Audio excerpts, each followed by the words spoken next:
का शास्त्र को अपने समय के अनुसार उन्होंने देखा कि इस काल में ऐसी ऐसी चीज चल रही है, उसके अनुसार उन्होंने गणना करके लिखा। उसके बाद फिर जब आगे बढ़े तो बड़ा मिहिर जी आए। बड़ा मिहिर जी ने उस इसमें कुछ ऐड ऑन किया, कुछ फेर बदल किया। कालिदास आए, कालिदास ने भी कुछ फेर बदल किया। और वो फेर बदल करने का सिर्फ तात्पर्य यही रहा क्योंकि जिस समय में वो चल रहे थे उस समय से पीछे का वो शास्त्र था, उन्होंने कुछ परिवर्तित किया। जैसे आज के जमाने में कर्मा अलाइनमेंट टेक्निक आई, भृगुनंदी नाड़ी आई, केपी एस्ट्रोलॉजी आई, जेमिनी बहुत पुराना है लेकिन जेमिनी को भी रिफाइन किया गया, जेमिनी आई, लाल किताब आया, न्यूमरोलॉजी आई। ये सब क्या है? पराशर बृहत होरा शास्त्र का या हमारे शास्त्रों का रिफाइंड वर्जन ही है, अर्थात उसे बेहतर तरीके से किया गया है, वही हम लोग समझ पा रहे हैं। कुछ हल्का कर दिया गया या फिर ऐसा किया गया कि उसमें जो चीजें पुराने जमाने के अंतर्गत आ रही थी उसे इस नई चीजों के साथ जोड़ा गया। जैसे फोन को हम लोग राहु से जोड़ते हैं, कंप्यूटर को हम लोग राहु से लेते हैं, केतु से लेते हैं, लेकिन इंटरनेट राहु है। और जब इंटरनेट का कोई जमाना नहीं था, इंटरनेट जब था ही नहीं, तो उस वक्त कहाँ से हम लाते कि भाई यह जो इंटरनेट है वो राहु है। तो हम उसके कारक तत्वों को जोड़ते हैं कि भाई यह जो है वो दूरदर्शिता को दर्शा रहा है, तो कहीं ना कहीं गुरु से संबंधित होगा। यह शिक्षा को दर्शा रहा है तो कहीं कहीं बुद्ध से संबंधित होगा। यह अध्यात्म को दर्शा रहा है तो कहीं ना कहीं केतु से संबंधित होगा। यह जो है बहुत बड़ा एक्सप्लोर कर रहा है, पूरे दुनिया को जोड़ रहा है, तो कहीं ना कहीं वो राहु होगा। तो ऐसे हम करते हैं। ठीक है।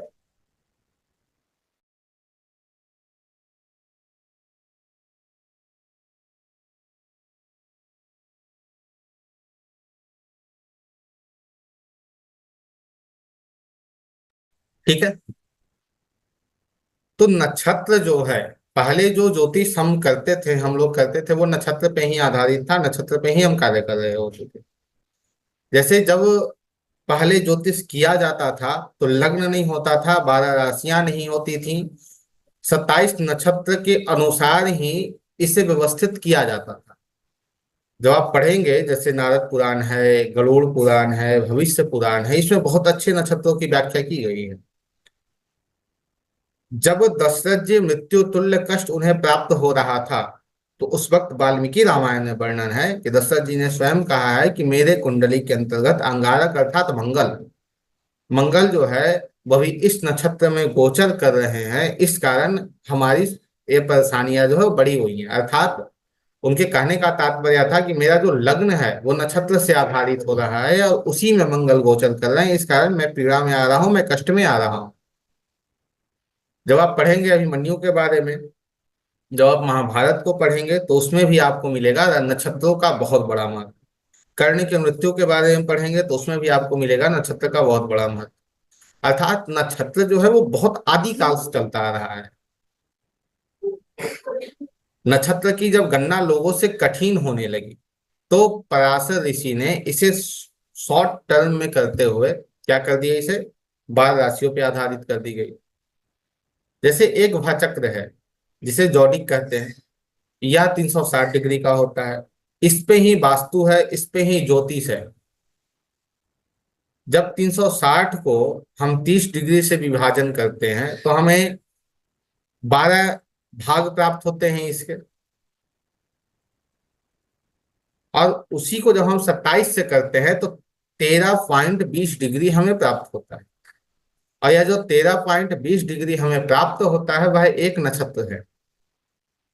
और इसी को हम तरीके से समझ पाते हैं। जैसे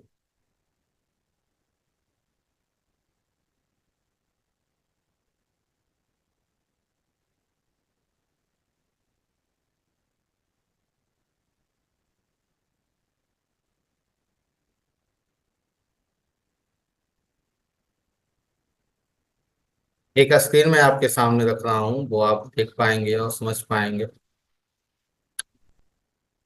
जैसे स्वस्ति न इंद्रो बृहस्पतिः स्वस्ति नः पूषा विश्ववेदाः स्वस्ति अरिष्टनेमि स्वस्ति नो बृहस्पतिर्दधातु। इसमें एक रेखा अंकित की गई आकाश में, जो हमारे ऋषि मुनियों ने देखा और समझा कि एक स्वस्तिक बन रहा है।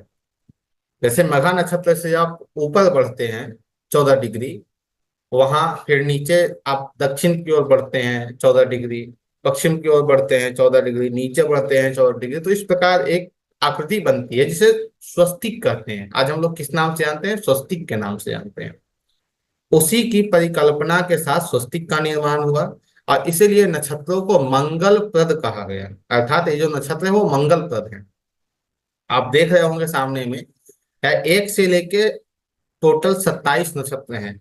अश्विनी, भरणी, कृतिका, रोहिणी, मृगशिरा, आद्रा, पूर्णवसु, पुष्य, श्लेषा, मघा, पूर्वा, फाल्गुनी, उत्तरा फाल्गुनी, हस्त, चित्ता, ऐसे सभी नक्षत्र आपको दिख रहे हैं। आप सबसे नीचे जाइए, सबसे नीचे आपको दिखेगा भचक्र, जो सूर्य है। सूर्य के चारों ओर भचक्र बना है, जिसे हम लोग 360 डिग्री से जानते हैं। और इन 360 डिग्रियों में आप यह देखेंगे कि जहां से 0.30 डिग्री पे मेष आया, मेष के अंदर अश्विनी आए हैं, भरणी आए हैं, और कृतिका का एक आया है। अब देखिए यहाँ आपको दिखेगा, आप समझ पा रहे होंगे। ठीक है। एक चरण कृतिका का, और 4 चरण अश्विनी के, 4 चरण भरणी के। ये सीधा कहाँ से आ रहा है? यह 30 डिग्री जो भचक्र का है वहां से निकल कर आया है।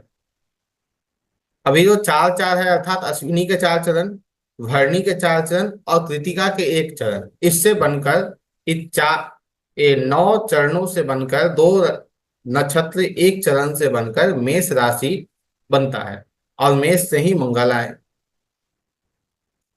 ठीक है। इससे भी आप जब नीचे जाएंगे तो आप चरण का भी विभाजन कर सकते हैं।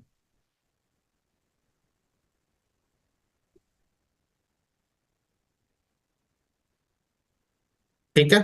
तो ऐसे करके आप इसे समझेंगे। तो ये तो 27 नक्षत्र हो गए। 27 नक्षत्र के यहाँ पे आप देवता भी देख रहे होंगे, उनके स्वामी, जैसे अश्विनी के केतु हैं, भरणी के शुक्र हैं, कृतिका के सूर्य हैं, रोहिणी के चंद्र हैं, मृगशिरा के मंगल हैं, आद्रा के राहु हैं, पूर्णवसु के गुरु हैं, पुष्य के शनि हैं, श्लेषा के बुध हैं। ऐसे करके तो ये भचक्र तो निर्धारित हो गया, इस पे ही ये कार्य करते हैं। अब पुनः हम लौटते हैं अपने टॉपिक की ओर। तो ये जो कार्य कर रहा है, ये जो भचक्र कार्य कर रहा होता है, वो कहीं ना कहीं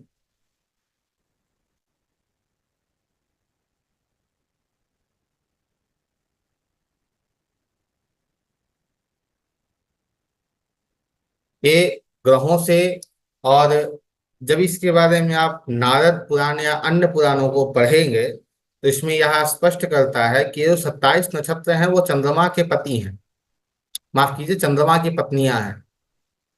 ये 27 नक्षत्र, 27 नक्षत्र जो हैं वो 27 दक्ष की कन्याएं हैं। रोहिणी की इच्छा हुई विवाह करने की चंद्रमा से, तो दक्ष ने अपनी 27 कन्याओं का विवाह इससे करवा दिया, चंद्रमा से करवा दिया।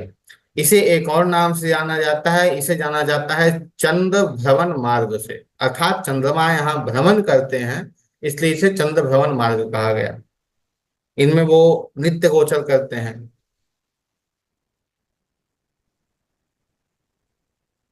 एक श्लोक में वर्णन किया गया, जैसे ऋग्वेद में लिखते हैं, अपत्ते तावयो यथा नक्षत्रा यंत कुतो भी सुराय विश्व चक्षुषे। इसका तात्पर्य है, इसका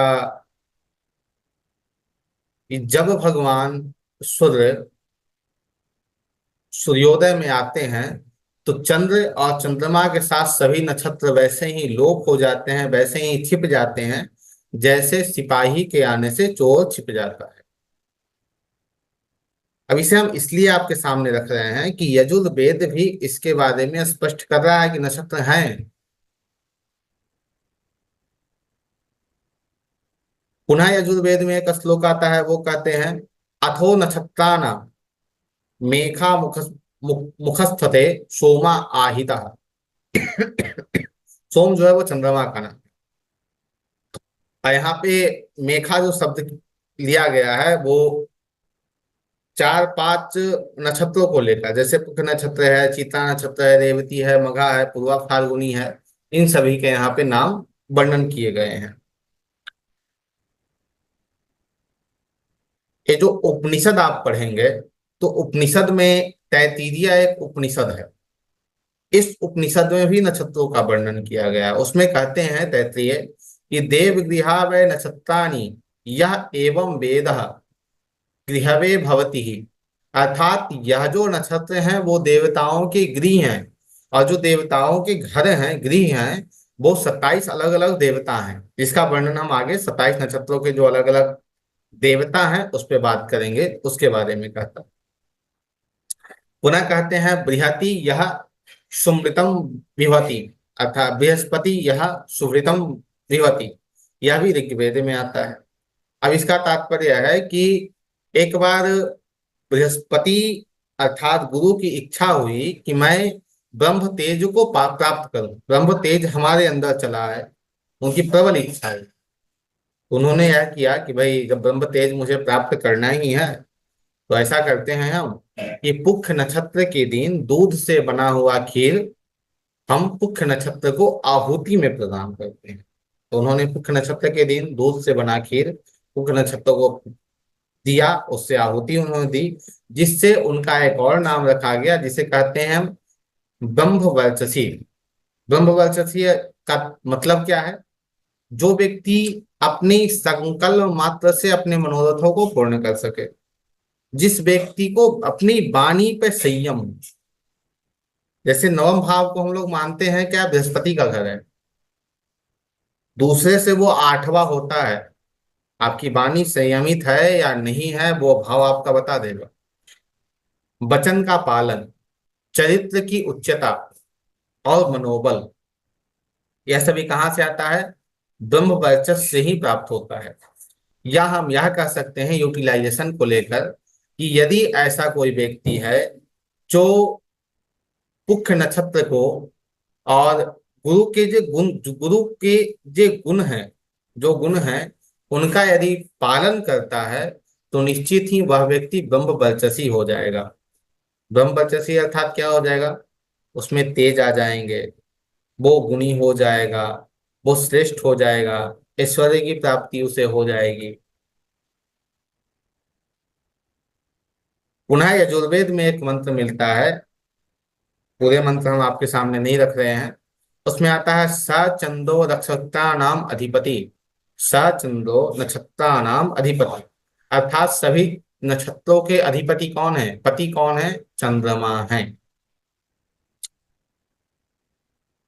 एक और शब्द इसमें आपको देखने को मिलेगा, वो यह मिलता है कि भाई सबसे प्रिय जो है वो कौन है? तो सबसे प्रिय रोहिणी है। सबसे प्रिय रोहिणी नक्षत्र है चंद्रमा की, और फिर सभी एक साथ आते हैं।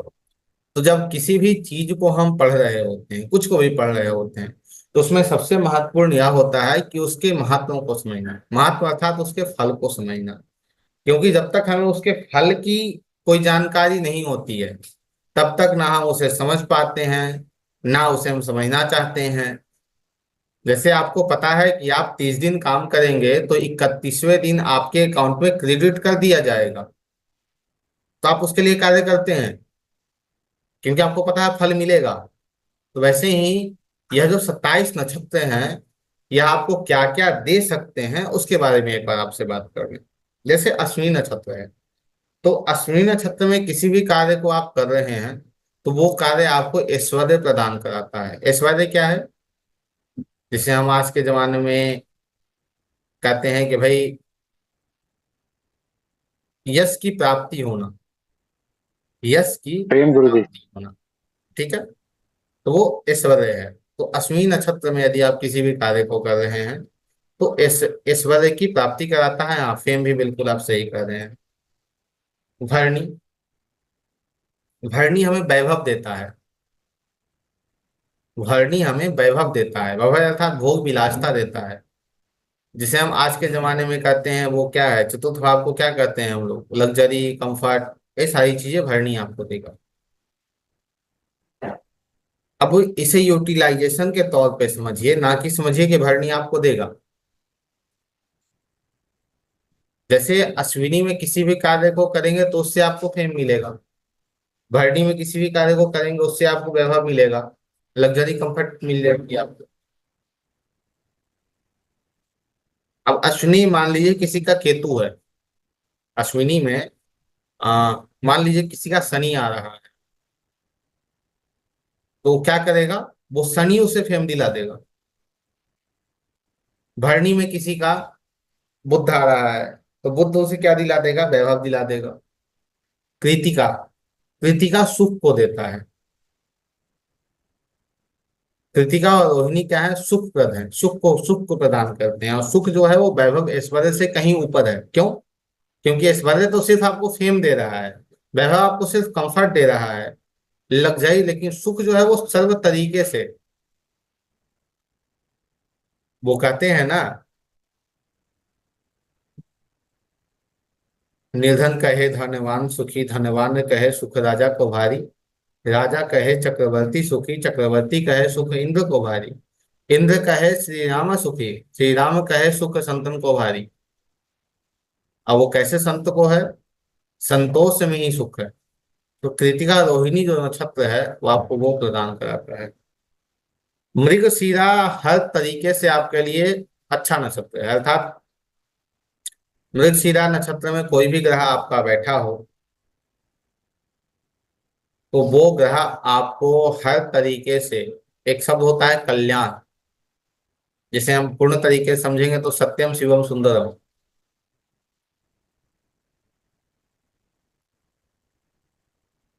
वो आपको मृगशिरा दे देगा। आद्रा शांति प्रदान करता है। अब कहेंगे आद्रा नक्षत्र तो भाई राहु का है, और आप कह रहे हैं कि आद्रा शांति प्रदान करता है, बिल्कुल आद्रा क्या करेगा, आपको शांति देगा। पूर्णवसु और पुष्य नक्षत्र वाक्य शक्ति देता है, अर्थात आपकी बोलने की शैली, आपकी जो वाक्य शक्ति है वो पूर्णवसु देगा और पुष्य दे देगा। अश्लेषा आपको ज्ञान देता है। मघा आपको प्रगति देता है। जब इन नक्षत्रों में चंद्रमा आते हैं तो आप अपने कुंडली में देखिएगा कि चंद्रमा इन नक्षत्र से होकर कब गुजरे हैं। ठीक है।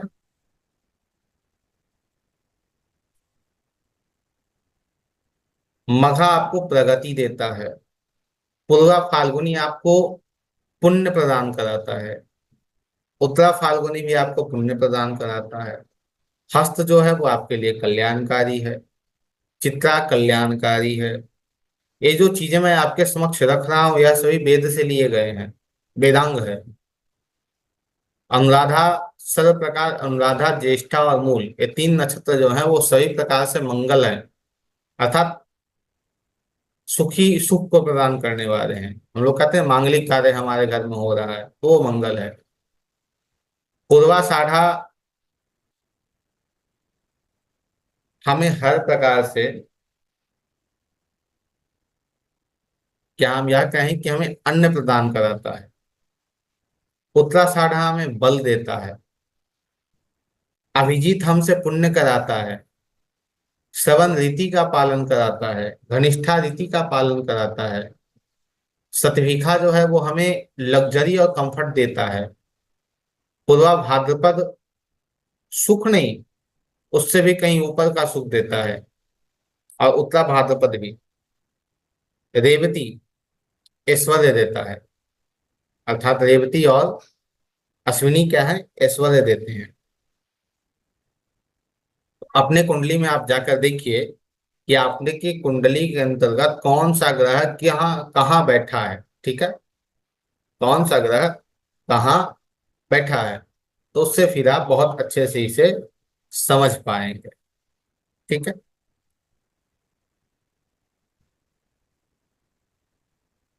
यहां तक आप लोगों का कोई प्रश्न है, बताइए।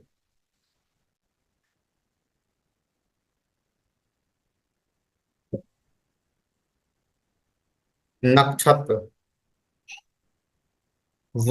उसे कहते हैं जिसका कभी क्षरण ना हो, अर्थात जो कभी अपने स्थान से न हट सकता है, जो कभी भी परिवर्तन नहीं कर सकता है, जिसका कभी क्षरण ना हो सके, वो नक्षत्र है।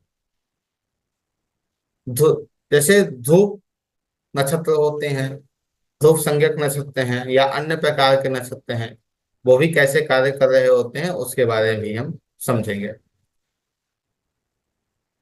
27 नक्षत्र सभी को पता है कौन कौन से हैं। एक एक करके हम सब पे चलेंगे, जैसे अश्विनी है, भरणी, कृतिका, मृगशिरा, इन सब पे एक एक करके हम चलते चलेंगे। 27 नक्षत्र पता है, 27 नक्षत्र के जो अधिपति हैं वो आप लोगों को पता है, जी सर। उसमें कोई समस्या नहीं। सूर्य के स्वामित्व में कौन कौन से नक्षत्र आते हैं बताइए। सूर्य भरनी, के पूर्व फाल्गुनी और पूर्व आषाढ़। कौन कौन। भरनी, पूर्व फाल्गुनी और पूर्व भाद्रपद।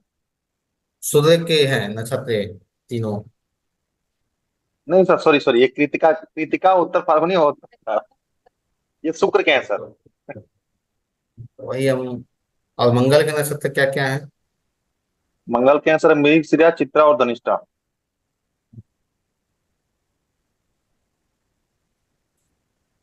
शनि के शनि के हैं सर पुष्य और अनुराधा और उत्तर आषाढ़। भाद्रपद। उत्तरा भाद्रपद, हाँ सॉरी, उत्तरा भाद्रपद, उत्तरा भाद्रपद। से उत्तरा भाद्रपद के देवता कौन है। देवता में सर थोड़ी सी भी देवता उनके उत्तर भाद्रपद के देवता ध्यान नहीं है सर उसको। देवता समय नहीं। ठीक है। तो जब एक एक नक्षत्र को हम करेंगे तो हम समझते चले जाएंगे। जैसे सबसे पहले ग्रहों को हम प्रारंभ किए थे, तो आप लोगों को याद होगा कि ग्रहों में सबसे पहले हमने उनके गुण से बात की थी, अर्थात कौन गुण है वो। गुण अर्थात सात्विक हैं, राजस हैं या तामस हैं। तो वैसे ही जब हम नक्षत्र को प्रारंभ कर रहे हैं तो नक्षत्र को भी हम वैसे उसी तरीके से लेंगे और यह समझेंगे कि नक्षत्र में कौन सा,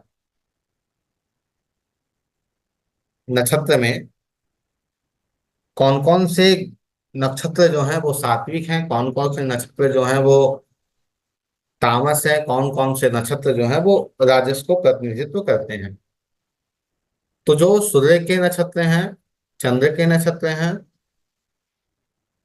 और गुरु के नक्षत्र हैं, यह सभी नक्षत्र हमें सात्विक के रूप में मिलते हैं। उसके बाद वह नक्षत्र जो मंगल का नक्षत्र है, शनि का नक्षत्र है, राहु का नक्षत्र है और केतु का नक्षत्र है, वह हमें तामस के रूप में मिलते हैं। बुध और शुक्र के जो नक्षत्र हैं वो हमें राजस के रूप में मिलते हैं। ठीक है।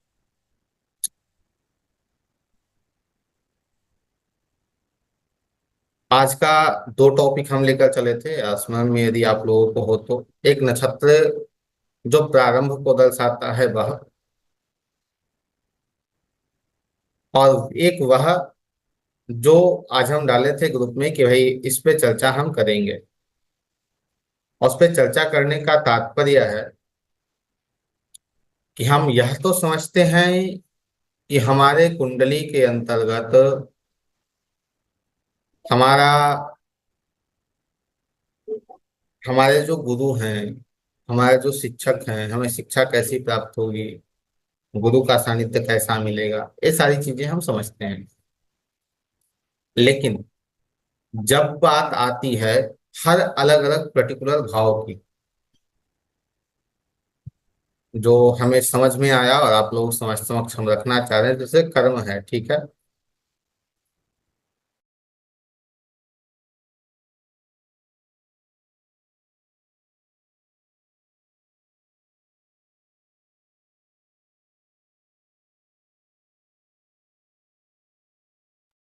जी।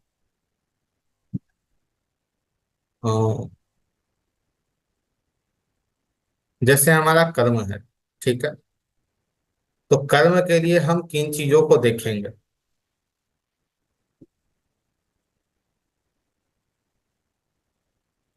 आपने अक्सर देखा होगा आप उन चीजों को फॉलो कर रहे होते हैं जो आपको पता ही नहीं है कि आपकी कुंडली से आ रहा है या नहीं आ रहा है। जैसे यह जो भाव है वो आपके कर्म का भाव है। और इससे जो नवम है, आज हम भृगुनंदी को भी थोड़ा टच करेंगे, तात्पर्य है ना कि जब आप इसे समझ रहे होंगे तो भृगुनंदी को भी आप अच्छे से समझ पाएंगे कि भृगुनंदी कैसे कार्य करता है। अब हमें यह जानना है कि यह भी जो व्यक्ति है अपने कर्मों को कर रहा है, लेकिन अपने कर्मों को करने में किस प्रकार का ज्ञान लगा रहा है, अर्थात किस प्रकार की सलाह इसे मिल रही है। वो सलाह कौन बताएगा? इससे नवम बताएगा। किस बुद्धि से यह इस कार्य को कर रहा है, यह पंचम बताएगा। 1 5 9 2 6 10 3 7 11 4 8 वाला यही भृगुनंदी नाड़ी है। इसमें ही सिमट के रह जाता है भृगुनंदी नाड़ी। और भृगुनंदी नाड़ी विशेष रूप से कारक तत्वों पे कार्य करती है। तो यह जो व्यक्ति कार्य कर रहा है, कर्म कर रहा है, इस कर्म के पीछे बुद्धि इसकी कितनी लगी है वो कौन बताएगा? इसका दूसरा भाव बताएगा। जो आज तक हमने आपने कभी नहीं ये सोचा होगा कि क्या दूसरा भाव के हम दूसरे भाव का कर्म से कोई संबंध बनेगा या नहीं बनेगा। जैसे आप लोगों की कुंडली हम सामने रखेंगे तो बहुत बेहतर तरीके से आप लोग समझ भी पाएंगे और उस पर हम अच्छे से बात भी कर पाएंगे।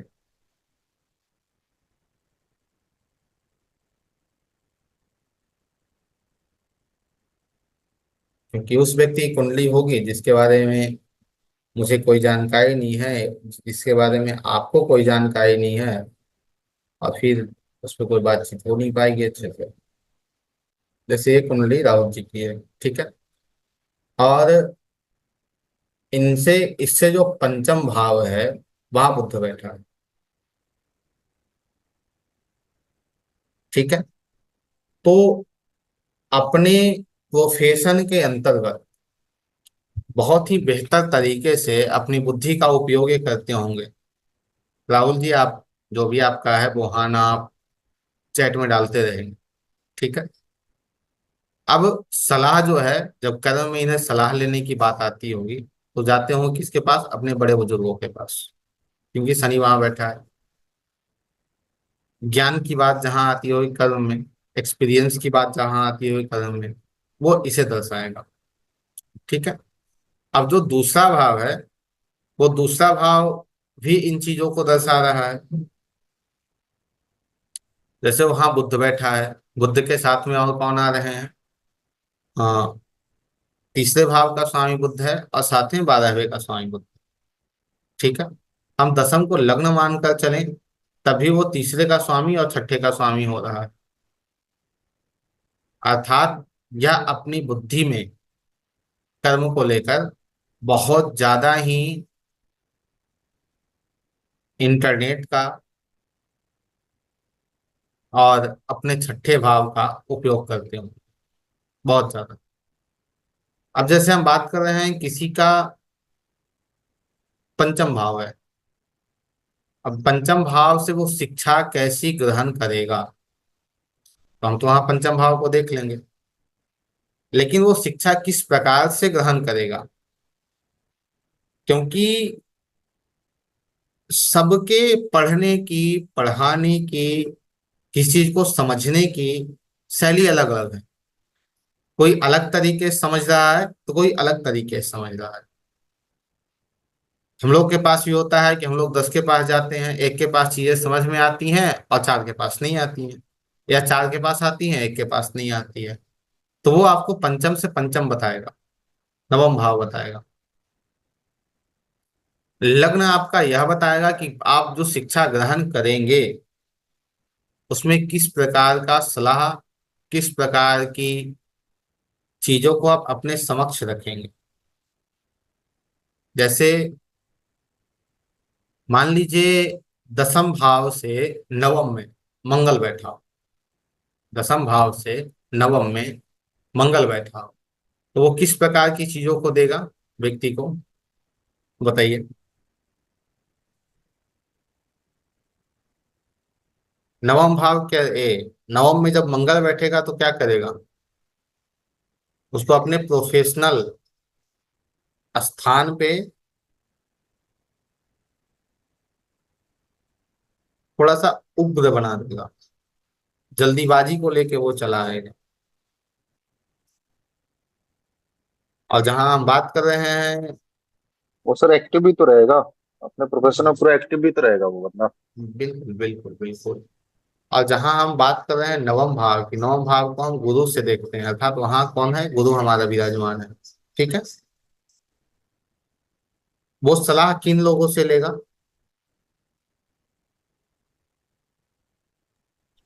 वो सलाह सर अपने मतलब जो कलीग रहेंगे या उनके साथ सहपाठी, जो मतलब साथ वाले लोग रहेंगे उनसे।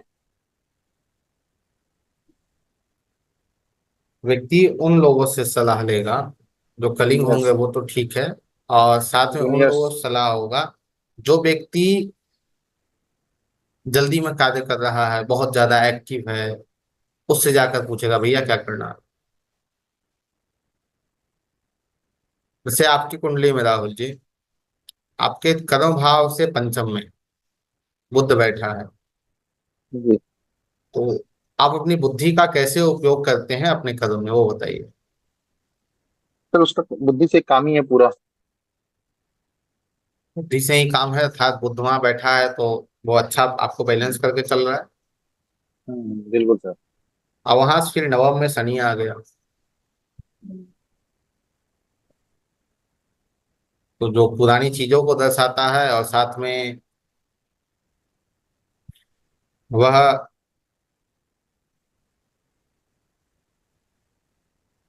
उन लोगों से सलाह लेने की बात करता है जो उससे नीचे काम कर रहे होते हैं, क्योंकि शनि क्या है, सर्वेंट है। और कभी इस पे काम कीजिएगा कि कोई सर्वेंट आपको सलाह दे रहा है, भाई भैया आप ये नहीं ऐसे कर लो, आप उसे कीजिए, बेहतर रिजल्ट आपको ला के दे देगा। नहीं, बिल्कुल सही है सर। ठीक है। अब जैसे किसी का पंचम भाव है, पंचम भाव पे भी हम बात कर रहे थे, हम बात करते हैं मोक्ष के ऊपर, अध्यात्म के ऊपर। जैसे 12वां भाव है जो मोक्ष को दर्शाता है, तो उससे पंचम, जिसे हम प्राणायाम कहते हैं, जो चतुर्थ भाव बनता है, तो उस मोक्ष को हम कैसे प्राप्त कर पाएंगे, वो बुद्धि कौन देगा, वो लर्निंग कौन देगा, वो आपका चतुर्थ भाव बताएगा। और चतुर्थ भाव में कोई ग्रह नहीं बैठा है, चतुर्थ पे दृष्टि किसकी जा रही है, तो मंगल की, चंद्रमा की जा रही है। मंगल पंचम दशम का स्वामी है। अब पुनः ये कह रहा है भैया लर्निंग करो, कर्म करते रहो, चीजें मिल जाएंगी, भटकने की आवश्यकता नहीं होगी। लग्न का स्वामी भी देख रहा है, तो ठीक है। अब उससे नवम जो अष्टम भाव है, वो बता रहा है कि अध्यात्म की ओर ले जाने के लिए गुरु कौन होगा, कौन आपको अध्यात्म की ओर अग्रसर करेगा, लेकर जाएगा। तो ठीक देखिए, बुद्ध है सामने बैठा हुआ, अब बुद्ध अष्टम भाव को देख रहा है, तो एक तरीके से देखिए कि बुद्ध का संबंध आपको 12वें भाव से फिर दिख रहा है। तो पुनः यह कहने का प्रयास कर रहा है भैया छोड़ दो, रहने दो, जाने दो, आप जैसे चल रहे हैं वैसे आप चलते रहिए, आपको सारी चीजों की प्राप्ति होती चली जाएगी। अब वहां बुद्ध बैठा है था, बुद्ध क्या है, बालक है, वो आपको आध्यात्मिक ओर लेके चला जाएगा। ठीक है। वैसे ही हम तीसरे भाव को देखते हैं, सप्तम को देखते हैं, तो बहुत अच्छे से आपको चीजें बताते हुए मिलेगा, आप उसे समझ भी पाएंगे। ये तो आपका हो गया 1 5 9 2 6 10 3 7 11 4 8 12 का टाइम, जिससे आप चीजों को समझ पाएंगे। उससे पंचम और नवम जाकर कि उस भाव को कंट्रोल कौन कर रहा है। जैसे बुद्धि विवेक ज्ञान से बड़ा कुछ होता है कुंडली में, या फिर और कुछ होता है कुंडली में? नहीं सर। वही सर्वत्र है। हम्म। यदि हमें पता चल जाए कि मेरी माता जी के दिमाग में ये चीजें चल रही हैं, ठीक है, हम्म। जैसे आपके चतुर्थ से पंचम, और नवम आपका बुध हो जाए, नवम आपका 12वां भाव, चतुर्थ आपका अष्टम भाव। हमें यह पता चल जाए कि मेरी जो माता जी हैं वो पारिवारिक संबंधों को बनाए रखने के लिए,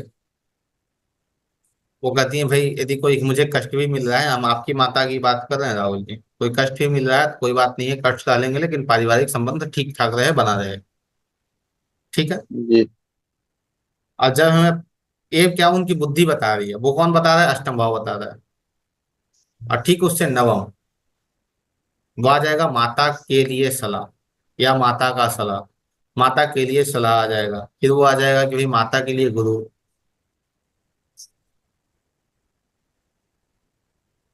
ठीक है। हमने आपसे ग्रुप में यह बातें की थी कि हम षष्ठियांश को जाकर देखेंगे और षष्ठियांश को समझेंगे कि क्या हमें अपने पूर्व जन्म के लिए, जो इससे पहले जन्म हमारा हुआ उस जन्म के लिए, कर्मों को कौन से ऐसे ग्रह थे जो हमारे कर्मों को बना रहे थे या बिगाड़ रहे थे। जैसे यदि ये समझ पाइए तो बहुत अच्छा टेक्निक है। भाई हमारा तो कर्म हमें बता रहा है लग्न से दसम कि भाई हमारा कर्म है,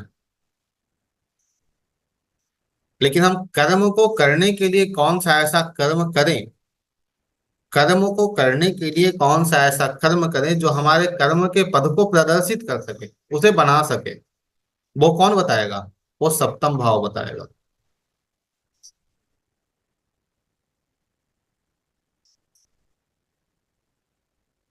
जैसे चतुर्थ से सप चतुर्थ से दसम, अर्थात वो बताएगा माँ का कर्म, वो कौन, लग्न बताएगा। माँ के लिए आपको क्या कर्म करने चाहिए, आपको अपनी शिक्षा प्राप्ति के लिए कौन सा कर्म करना चाहिए। तो शिक्षा प्राप्ति के लिए देखिए कौन सा कर्म आता है, पंचम से ठीक दसम दूसरा भाव है। और आप अच्छे से समझ सकते हैं कि दूसरा भाव का प्रभाव हमारे शिक्षा के जगत में, शिक्षा के लिए कितना महत्वपूर्ण है, कितना बेहद जरूरी है। ऐसे अभी आप लोग क्या कर रहे हैं, ज्योतिष कर रहे हैं। ठीक है। ज्योतिष के लिए सबसे ज्यादा आवश्यक क्या कर्म है बता सकते हैं आप लोग,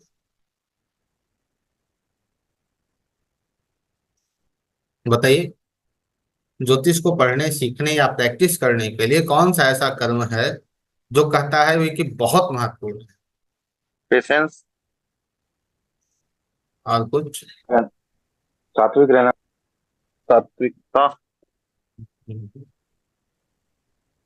यदि इसमें हम ऐड कर दें कि भाई ज्योतिष को करने के लिए हमारे पूर्व जन्म के कर्म, और कुछ ना कुछ हमेशा लर्निंग करते रहना आवश्यक है, तो कैसा रहेगा। हाँ, वो तो नॉर्म, वो तो बिल्कुल सही। अष्टम से दसम कौन सा भाव आ रहा है, अष्टम से दसम आ जाएगा पंचम। पंचम भाव को जितना बेहतर करते चले जाइएगा उतना बेहतर आपका कार्मिक रूप से ज्योतिष होते चला जाएगा। जैसे हम षष्ठियांश कुंडली में हम देखते हैं कि यह हमारे पूर्व जन्म के कर्म के बारे में बताता है।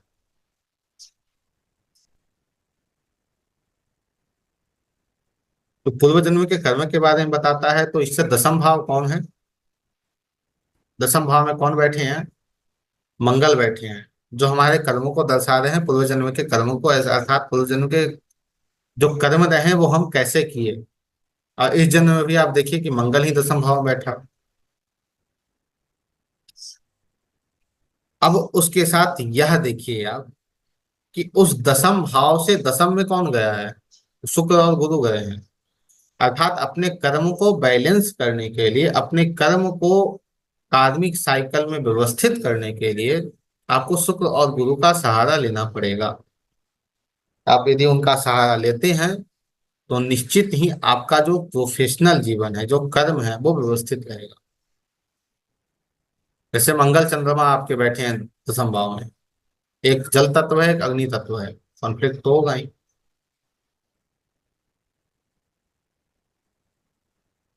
ठीक है। तो इसे हम ऐसे समझ पाएंगे, अर्थात यह कि दशम से दशम, पंचम से नवम, पंचम से सप्तम। जैसे पूर्ण कौन सा भाव है? पूर्ण कौन सा भाव है? उन्नीस। जी। उन्नीस सर। पूर्ण पूर्ण पूर्ण कर देना, पूर्ण हो जाना, कौन सा भाव है? एकादश। सप्तम। सप्तम क्या है? पूर्ण हो जाना। जैसे हम दाम्पत्य जीवन में आ जाते हैं तो कहता है हाँ भाई सेटल हो गए, कहते हैं ना कि हम पूर्ण हो गए। तो हर भाव से, उससे जो सातवां भाव है वो हमें पूर्ण करता है। तो यह जाकर देखिए कुंडली में कि आपके पंचम से सप्तम अर्थात एकादश भाव में कौन से ग्रह बैठे हैं, उसकी क्या स्थितियां बन रही है। उसकी प्राप्ति हो जाएगी, आप शिक्षा के जगत में पूर्ण हो जाएंगे। दसम से सप्तम अपने कर्मों को पूर्ण करने के लिए, जैसे जिसके कुंडली में केतु सप्तम में बैठे होते हैं वो किसी कार्य को पूर्ण नहीं कर पाता।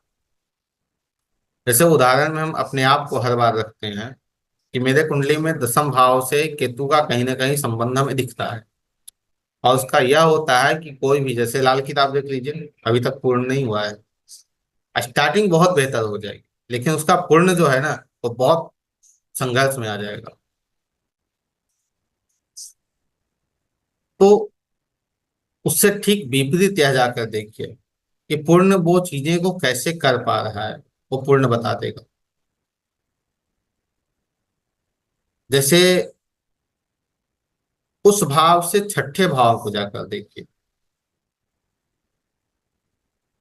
वो आपको जो विद्रोह है, बाधक है, वो बताए। कैसे बताएगा? जैसे आपका कर्म है, तो कर्म से छठे भाव को देखिए जाकर। अब वो छठा भाव आपको ये बता देगा कि आपको, आपके कर्म में आपका विरोध कौन कर रहा है, कॉन्फ्लिक्ट आपके कर्म का स्थान पे कहाँ से आ रही है, वो बता देगा।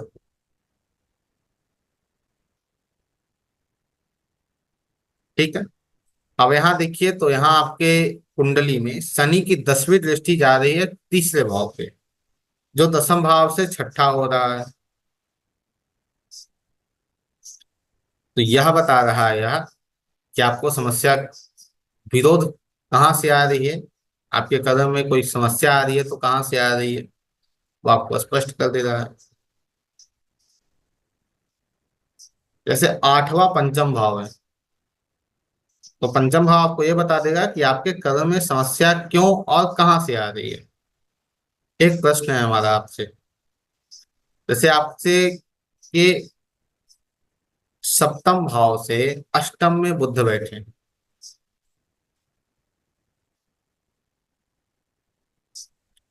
आठवां भाव सप्तम से अष्टम क्या हो रहा है? आपका दाम्पत्य जीवन।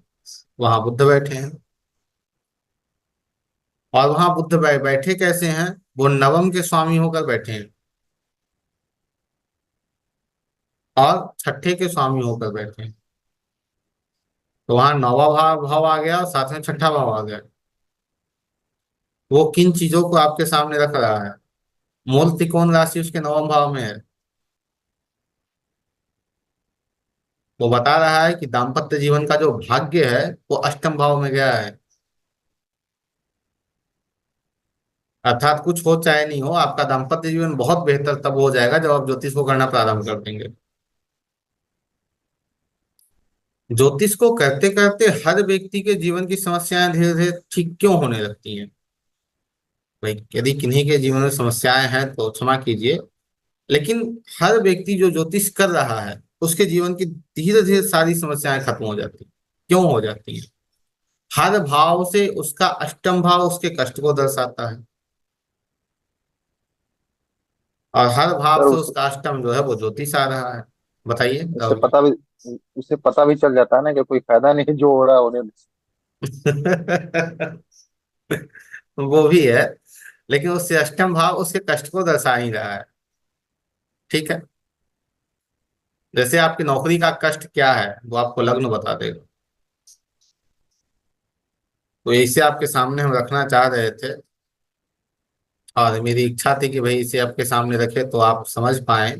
इसे हम लग्न कुंडली पे ना, इसे षष्ठ्यांश कुंडली के बारे में हम बात कर रहे थे इससे, कि यह जो है वो आपके इस जीवन में, जैसे आपका मंगल से अष्टम अर्थात दसम भाव से अष्टम में राहु बैठा है, आपके दाम्पत्य जीवन के अष्टम में कोई नहीं बैठा है, लेकिन उस पर दृष्टिवत किसी की दृष्टिवत भी किसी का प्रभाव नहीं जा रहा है। ठीक है। उसका स्वामी जो है वो खुद सप्तम में, अर्थात अष्टम भाव का स्वामी सप्तम में आ गया है, जो दाम्पत्य जीवन में कष्ट को उत्पन्न कर सकता है। ठीक है। अब वहां पे क्या करना है, आपको गुरु को ठीक करना है। शिक्षा से अष्टम 12वां भाव, उसका स्वामी आपके सप्तम में आ गया है। तो षष्ठ्यांश कुंडली से हम उपाय कैसे करेंगे, विशेष रूप से हम इस पे भी बात कर रहे हैं कि हर भाव से अष्टम भाव को जाकर देखिए। जैसे पिता है, ठीक है, यहाँ है, यहाँ इधर है।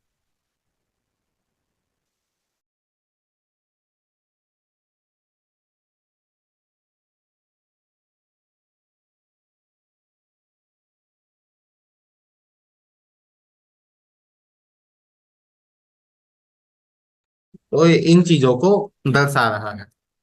अब एक और देखिए, जैसे कारक ग्रह आपके हैं, कारक ग्रह आपके,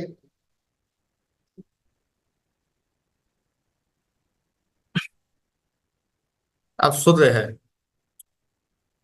तो सूर्य से अष्टम में देखिए, वो आपके पिता कष्ट के बारे में बताएगा। चंद्रमा से अष्टम में देखिए, आपके माता कष्ट के बारे में बताएगा। मंगल से अष्टम में देखिए, आपके भाई के कष्ट के बारे में बताएगा। बुध से अष्टम में जाकर देखिए, आपके कम्युनिकेशन या अन्य चीजों के बारे में बताएगा। फिर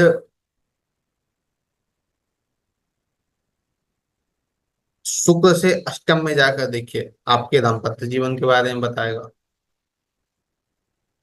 जैसे तीन चीजों पे ज्योतिष कार्य कर रहा होता है। एक क्या है, कारक, जो पत्नी कारक जैसे शुक्र है वो।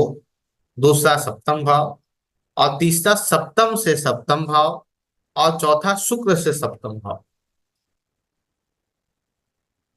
ये चार चीजें यदि आपकी कुंडली में व्यवस्थित तरीके से हैं, तो आपके दाम्पत्य जीवन में किसी प्रकार कोई समस्या नहीं आएगी।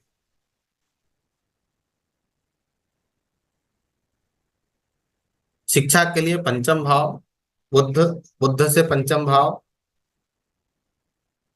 और पंचम से पंचम भाव, ये चार घर यदि आपकी व्यवस्था में हैं, अच्छी अवस्थाओं में हैं, तो आपके शिक्षा में कोई समस्या नहीं आएगी।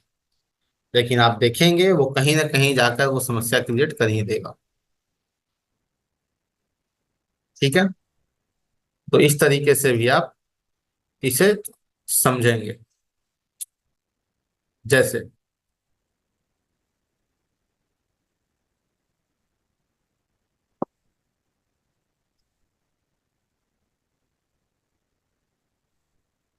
नक्षत्रों के देवता आप लोगों के कंप्लीट नहीं ना है, या कंप्लीट है? सर आपने लिखवा दिया था सारे नक्षत्रों के देवता को, याद नहीं है लेकिन कंप्लीट है, कंप्लीट है सर। चलिए ठीक है, तो उसे एक बार रिवाइज कर लीजिएगा। ठीक है। क्योंकि देवता पे, जैसे अभी हम बात कर रहे थे बृहस्पति के अंदर पुख है। ठीक है, पुख तो शनि का नक्षत्र है, लेकिन मुख्य वहां शनि गुरु, का है सर। हाँ गुरु वहां जा रहे हैं तो गुरु पुख योग बन रहा है। ठीक है। वैसे ही जैसे कृतिका नक्षत्र है, कृतिका तो सूर्य का नक्षत्र है, लेकिन कृतिका हम्म, नक्षत्र में हवन करने से हमें सुख की प्राप्ति होती है। ठीक है। तो इस प्रकार अग्नि से भी, देवता की वजह से, इनके हाँ देवता अग्नि है इसलिए सर। बिल्कुल बिल्कुल, मेरे कहने का तात्पर्य क्या है वही है, इसलिए मैं आपको कह रहा हूं ना कि एक बार आप देवताओं को जो है वो एक बार रिवीजन कर लीजिएगा, वो आपके लिए ठीक रहेगा। देवताओं से बहुत अच्छे से कार्य होते हैं सर। जी सर। जैसे आपकी कुंडली में है, तो आपकी कुंडली में लग्न पुख्य है। ठीक है। और जी। 4.13 डिग्री, 4.33 डिग्री का है। हम्म, अब 4.33 डिग्री अर्थात ये दूसरा चरण में चला गया। हम्म। ठीक है। अब आप कैसे व्यक्तित्व के स्वामी होंगे?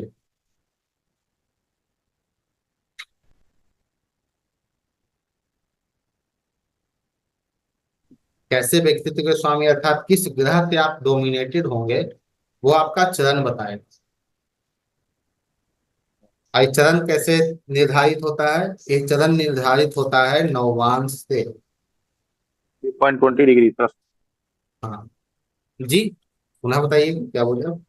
3 डिग्री 20 मिनट से ना। हाँ, तो 3 डिग्री 20 मिनट पार करके 4.33 पे आ गया है, तो दूसरे नववांश में है, जी जी जी सर। अर्थात दूसरे चरण में गया है। और जी। मुख्य के दूसरे चरण के जो स्वामी है वो बुध है। ठीक है। अर्थात आपका पूरा जीवन कहीं ना कहीं बुद्ध से संबंध रख रहा होगा। ठीक है। कहीं ना कहीं बुद्ध से उसका संबंध होगा। अब शुक्र जो बैठे हैं, वो शुक्र 5.5 में बैठे हैं, अर्थात शुक्र ही मुख्य नक्षत्र में बैठे हैं, 5.5 में आ गए हैं। तो इसका जो संबंध है, शुक्र 5.5 में आकर ये भी कहाँ आ गए? मुख्य के दूसरे चरण में आ गए, और दूसरा चरण का स्वामी कौन है? बुद्ध है। गुड। ठीक है। तो शुक्र अर्थात दाम्पत्य जीवन को ले सकते हैं, शुक्र अर्थात आप धन को ले सकते हैं, शुक्र अर्थात अध्यात्म को ले सकते हैं।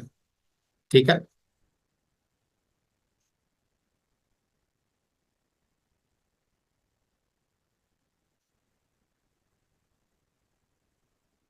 जैसे आपका शुक्र कौन सी राशि में है? 4 8 12 में है। ठीक है। एक 1 4 7 10 में है। दूसरे नववांश में है। ठीक है। अब दूसरे नववांश में होने का कारण चर राशि से हम चढ़ेंगे, तो 4 के बाद सीधा कौन सा आ जाएगा? 5 आ जाएगा। 5 के स्वामी कौन है? सूर्य हैं। तो यहाँ पे ये बनेगा ऐसे कि शुक्र के साथ बुध आएंगे, बुध के साथ सूर्य भी आएंगे। ठीक है। अब यहाँ सूर्य भी आएंगे तो आपके दाम्पत्य जीवन में सूर्य की भी प्रधानता आपको दिखेगी।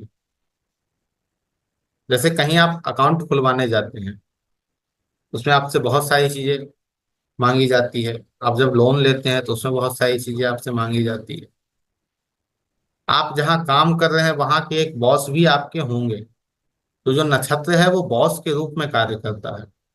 जैसे मान लीजिए आपका जो नक्षत्र है, जैसे मंगल भरणी नक्षत्र में है। ठीक है।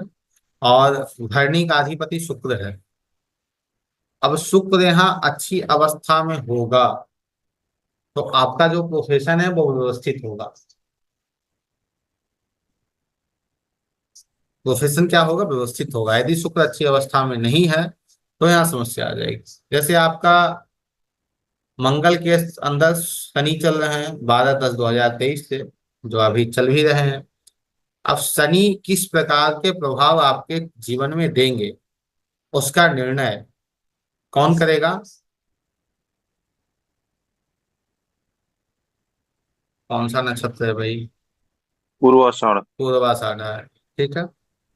अब पूर्वाषाढ़ा के अधिपति कौन है? पूर्वाषाढ़ का अधिपति है शुक्र ना सर। बिल्कुल, शुक्र है। अब इस शनि का निर्धारण कौन करेंगे? शुक्र करेंगे। अब ये नहीं कि पूरा निर्धारण करेंगे, नहीं, ये यह निर्धारित करेंगे कि आप किस माइंड सेट के साथ काम करेंगे। आप लग्जरी के साथ काम करेंगे या आप एक सर्वेंट बन के काम करेंगे, वो आपको ये शुक्र बताएगा। आप बहुत अच्छे से समझ सकते हैं कि आप एक सर्वेंट बन के बिल्कुल नहीं काम करते हैं, आप एक माइंडसेट काम के साथ काम कर सकते हैं, भाई हम ही राजा हैं। क्या हम सही है राहुल जी? जी सर। अब वहां क्यों आ रहा है? क्योंकि शनि जो है उस बैठा है वहां। तो शुक्र शनि के साथ यहाँ पे शुक्र के भी रिजल्ट आपको मिल रहे हैं। हम शनि को ढूंढते परेशान रहेंगे, भाई शनि है, शनि है, शनि है, शनि है, यहाँ क्या होगा, क्या होगा। ठीक है। अब इसके साथ शनि आपके क्या हो रहे हैं? ठीक। जैसे अभी एक डेमो का तौर पे रख लीजिए, हम इन सभी चीजों को एक एक करके आपके सामने रख रहे हैं। जैसे शुक्र आपका क्या है, जन्म है। सूर्य संपत है। चंद्रमा विपत है। मंगल क्षेम है। राहु प्रत्ययी है। गुरु साधक है। शनि बध है। अब यह जो दशा आपका है, वो कैसा रिजल्ट आपको देगा, वो कौन बता रहा है? आपका शनि बता रहा है। 12/10/2023 से शनि जब से चले हैं, तब से कौन सा तारा एक्टिव हुआ है? बुध तारा एक्टिव हुआ है। अब उसका जो लॉर्ड है वो कौन है? बुध तारा का लॉर्ड कौन है? नक्षत्र लॉर्ड। वो हो रहा है भरणी। भरणी के स्वामी कौन है? शुक्र है। शुक्र कौन सा तारा हो रहा है? जन्म तारा हो रहा है। तो जन्म तारा, बुध तारा जो है वो जन्म तारा के अंतर्गत आ रहा है। तो इसलिए चीजें क्या हो जाएंगी? 50-50 में परिवर्तित हो जाएंगी। अर्थात जहां पे आपको 100 में 100% कष्ट मिलने चाहिए थे, वहां 50 कर देगा, लेकिन कष्ट वो देगा, क्योंकि वो बधा गया है। जैसे तीसरा, पांचवा, सातवां तारा यदि किसी के कुंडली में बन रहा हो, और उस नक्षत्र का जो लॉर्ड होगा वो आपको समस्या देगा ही देगा। ठीक है, उस पर भी बात करेंगे हम। उसके साथ फिर आता है आपका सभी नक्षत्रों के, जैसे अलग अलग 27 से 28 नक्षत्रों के अलग अलग अंग होते हैं, शरीर के अंग हैं। जैसे आपका पुख्य है, तो पुख्य का चेहरा है। पुख्य किसे रिप्रेजेंट करता है? चेहरे को बनाता है, चेहरे के बारे में बताता है। ठीक है। अब पुख नक्षत्र में यदि पाप ग्रह चले आए, तो चेहरे में किसी न किसी प्रकार चोट लगेगी, या किसी न किसी प्रकार चेहरे को समस्या रहेगी, होगी। ठीक है, जब उसकी दशा आएगी तब। तो आपके कुंडली में लग्नेश पुख है, सूर्य पुख में है, गुरु पुख में है, तो ये तीन ग्रह तो अच्छी अवस्था में आ रहे हैं। सूर्य भी, लेकिन केतु जो है वो ठीक अवस्था में नहीं आ रहा है, मतलब 1/4 में गड़बड़ है। तो केतु की दशा में थोड़ी समस्या आपको चेहरे संबंधित हो सकती है, या फिर आपके चेहरे पे कोई कट का निशान हो सकता है। ठीक है। उसके बाद आपका आ गया 100। आश्लेषा। है या नहीं है वो बताइए। बिल्कुल 100% सही है। चलिए, अब इसके बाद आपका आ गया चित्रा। चित्रा आपके गर्दन के बारे में बताता है, लेकिन चित्रा में आपके कोई ग्रह नहीं बैठे हैं। हम बात करें अब पूर्वाषाढ़ा की। अब पूर्वाषाढ़ा पीठ है, क्या आपके पीठ में दर्द रहता है? जी सर। अब वो बहुत दर्द दिक्कत बहुत। क्यों है? शनि महाराज का नाम। हाँ, वो दर्द शनि महाराज के कारण। अब श्रवण में राहु बैठे हैं। श्रवण हमारे गुप्त अंगों को दर्शाता है। जैसे चंद्रमा भरणी है, तो भरणी हमारे पैरों के निचले भाग को दर्शाता है। तो इस प्रकार से भी हम इसे समझेंगे। अब एक और कॉन्सेप्ट यहाँ हमें मिलता है कि दसम भाव का स्वामी किस नक्षत्र में गया। जैसे आपका दसम भाव का स्वामी भरणी नक्षत्र में गया है। ठीक है। एक बात बताइए, कभी आपने अपने पूरे जीवन सात्विक ही आप रहे, या फिर कभी आपने अन्य प्रकार की चीजों का भी सेवन किया? जी सर।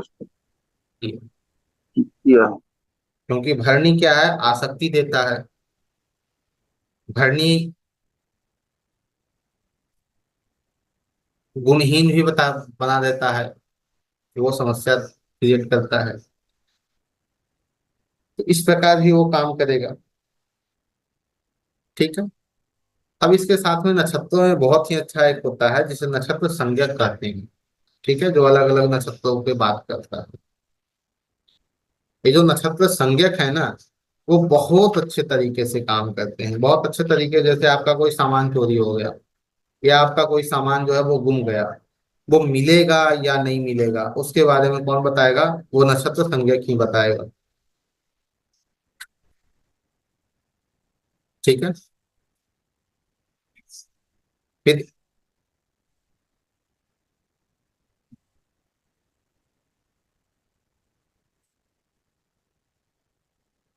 जैसे अंध नक्षत्र हैं। अंत में आते हैं भरणी, आर्द्रा, मघा, चित्ता, ज्येष्ठा, पूर्वा, भाद्रपद। अब ये अंत नक्षत्र कैसे कार्य करते हैं? तो ये अच्छे से कार्य नहीं कर पाते हैं अच्छे। जैसे इस नक्षत्रों में आपका कोई सामान चोरी हुआ हो तो आपको नहीं मिल पाएगा। जैसे अधोमुख नक्षत्र हैं, जमूल है, अश्लेषा है, कृतिका है, विशाखा है। अधोमुख अर्थात ऊपर की ओर मुख। ठीक। उग्र नक्षत्र हैं, जैसे पूर्वा, साढ़ा है। आप जब जाते होंगे अपने कार्यस्थल पे या जब नौकरी में रहते होंगे तो कभी कभी आपका स्वभाव जो है वो उग्र हो जाता होगा। और उसका कारण यह है कि शनि आपका जो है छठे भाव में बैठा हुआ पूर्वा, साढ़ा के नक्षत्र में आ रहा है। अब ऐसे कुछ नक्षत्र मृदु हैं, रेवती है, चित्रा है, अनुराधा है, इनका आपके कुंडली से किसी प्रकार कोई संबंध हमें नहीं दिख रहा है। ठीक है। तो इस पर भी हम कार्य करेंगे। इसके साथ नक्षत्रों के अनुसार रोग होते हैं व्यक्तियों को। जैसे अश्विनी नक्षत्र है,